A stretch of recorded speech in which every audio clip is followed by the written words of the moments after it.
Well, for decades, one version or another, I think, when we see ads for horror movies or scary movies, we come across the phrase on the poster, in the newspaper, in the radio, whatever, be afraid, be very, very afraid. And you have to ask yourself, what is it about those films that makes us afraid? What are the elements, or what is the technique that makes us afraid? Because some of them do, and some of them don't. For me, anyways, it's more of an issue of when they make you afraid. And when I say when, I mean, for instance, a Frankenstein film for somebody in the 30s would probably scare the bejeebies out of him. But now it's considered quaint.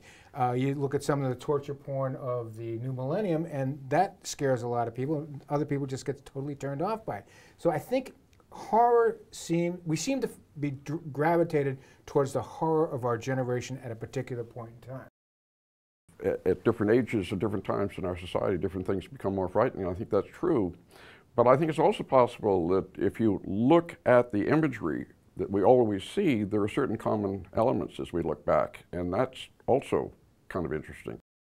If you look at all the most frightening figures in films, one of the elements is what I call disillusion, because it seems to fit a number of things. And it is the loss of self in the face. It is a face awash with emptiness, as well as maybe other frightening features. And every horrific monster will have this. And it is one of the two things that I think we fear.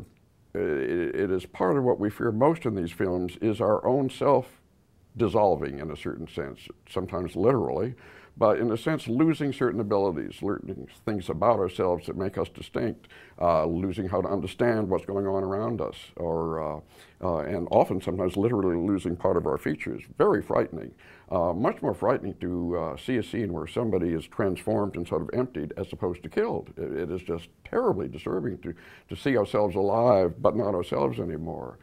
And I think one element you will always find in films that are most chilling, not just shockingly frightening, is the slow dissolution of our abilities to be ourselves, to understand, to deal with the environment. And we will see that in the face of the thing that we most fear.